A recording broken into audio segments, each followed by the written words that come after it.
O Copom, Comitê de Política Monetária do Banco Central, decidiu elevar a taxa básica de juros da economia de 6,25% para 7,75% ao ano. Foi a sexta alta consecutiva e a mais ampla desse ciclo.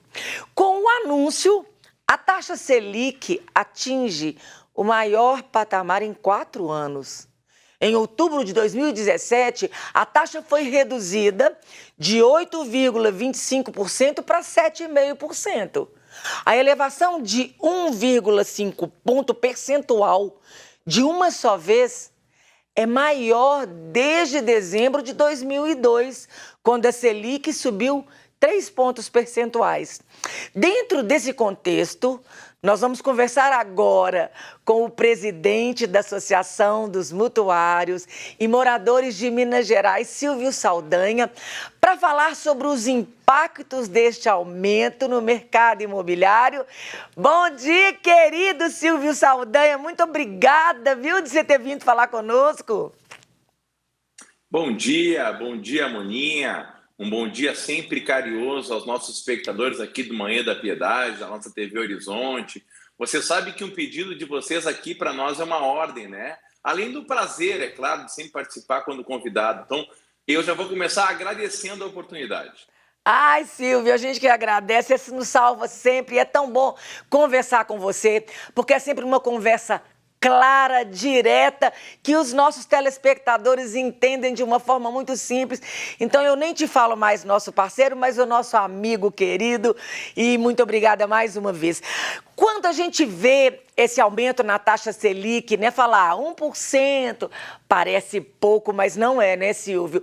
Qual que é o impacto deste aumento da taxa Selic nos contratos?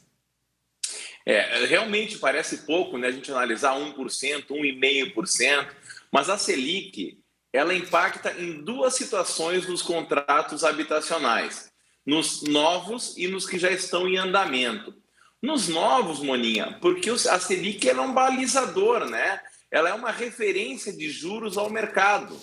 Então, os contratos habitacionais, quando vai fazer um contrato novo, tem o juro estipulado. E o juro ele fica tendenciando a inflação, que é medida pela Selic. Então, com uma Selic maior, provavelmente as taxas de juros dos contratos novos subam também um pouco, né? Ficam deixando a prestação mais cara no início do contrato. E para aqueles contratos já em andamento, aonde a correção do saldo devedor é pela poupança, a Selic também influencia. Por quê? Porque a poupança ela é limitada a um percentual da Selic. Ela não pode render mais que X% da Selic, acredito que 80%. Então, a Selic aumentando, a poupança pode reajustar um pouco mais, por consequência, o saldo devedor daqueles que estão em andamento também reajusta. Ou seja, não é bom nem para quem está entrando no financiamento, nem para quem já está. É altamente prejudicial porque vai onerar na prestação mensal do consumidor, do mutuário. Eu deveria ter feito uma pergunta antes de fazer essa, porque as pessoas não sabem o que é Selic. A Selic é o referencial, né?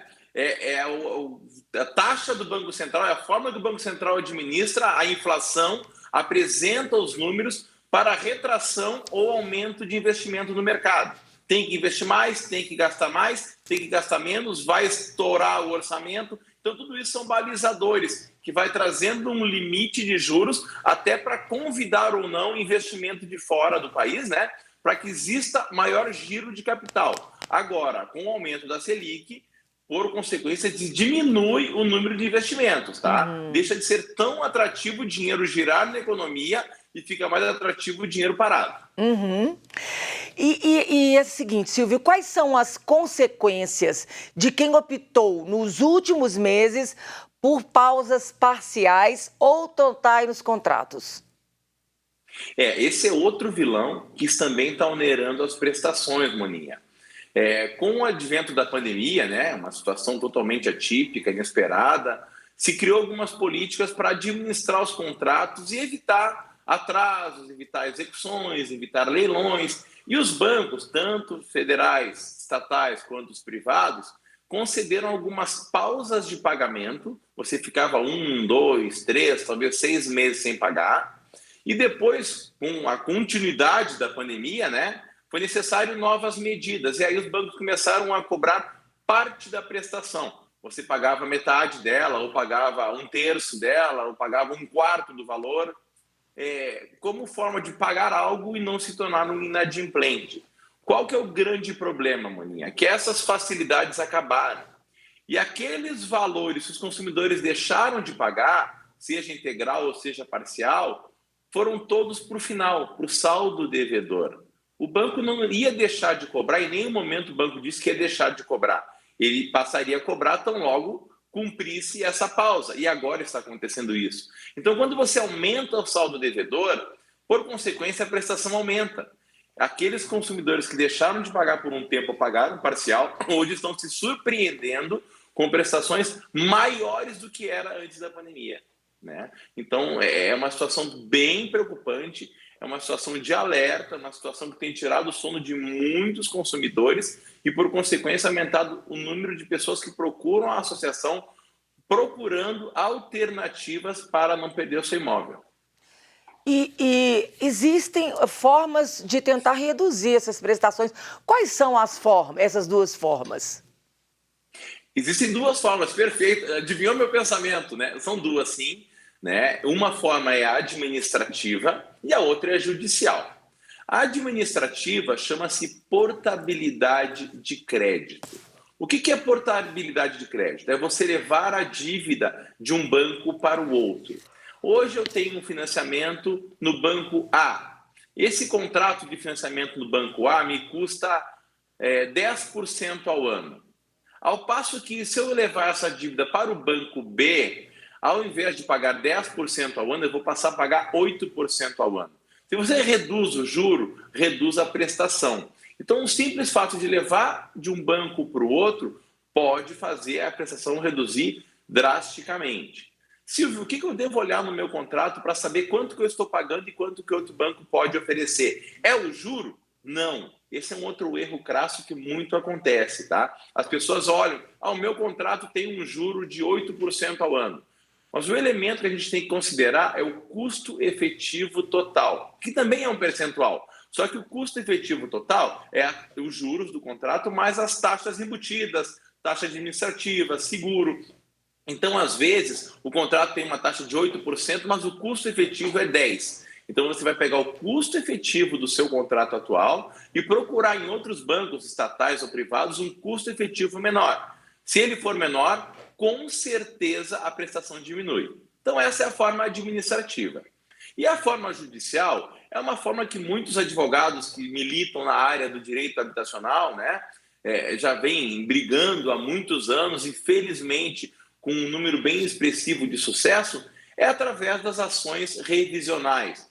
Existem algumas questões nos contratos habitacionais que ainda são passíveis de discussão, de alteração, de modificar. E se você entra na justiça e consegue sucesso nessa demanda, discutindo talvez um juro capitalizado, que é o anatocismo, né, o popular juro sobre juro, ou alguma taxa indevida, né, ou alteração de um índice de correção, muitos contratos com o IGPM, que a gente acompanhando aí já falou em outras oportunidades aqui, vem dando 20%, 25%, 30% ao ano, mudar para o IPCA, que baixa para 8%, isso também reflete numa redução na prestação. Então tem as duas formas, e é muito importante deixar claro, Moninha, que uma não exclui a outra. Você pode sim fazer tanto a portabilidade quanto entrar na justiça, porque a portabilidade me levou para um banco novo, vai ficar mais barato? Vai. Mas o que você pagou para trás, posso revisar? Pode. Então você pode fazer as duas providências, pagar menos ali para frente e ainda recuperar se pagou a mais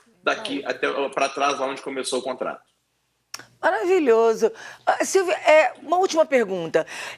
Juros mais altos, eles desestimulam o investimento no setor imobiliário, né? Com certeza. Na verdade, o que acontece hoje? Você vai pegar uma comparação, né? Um financiamento imobiliário está me cobrando 8%, 9% ao ano. Se eu alugar um imóvel, eu pago 0,2% a 0,3% ao mês, 1/3 disso. Eu não estou dizendo a pessoa desencorajar de realizar o sonho da casa própria, né, que é um sonho maravilhoso, todo mundo tem que almejar isso, mas você põe na balança, você põe na ponta do orçamento, o dinheiro do banco ficando mais caro, ele passa a ser desinteressante, né? Você acaba pagando 2, 3, 4 vezes mais do que deveria inicialmente por esse empréstimo. Realmente, ele acaba desencorajando um pouco essa situação. Ah, maravilhoso, Silvio, muito obrigada da sua presença aqui conosco. E lembrando, gente, o Instagram Mutuários MG, isso? Perfeito, Mutuários MG é o nosso Instagram. Eu posso fazer só uma divulgaçãozinha rápida? Claro, Silvio, que você pode, o que você quiser, manda ver. Muito obrigado. A associação ela tem feito alguns trabalhos para alertar o consumidor, para trazer informação, para ajudar, e não só no lado do habitacional, mas também no lado social. E hoje, às 14 horas, na nosso Instagram, vai ter uma live com a doutora Fernanda Faleiros sobre Outubro Rosa. Então, vai ser algumas dicas, vai ser algumas sugestões ali, orientações. Eu acho bem bacana o pessoal assistir e acompanhar as dicas da doutora Fernanda.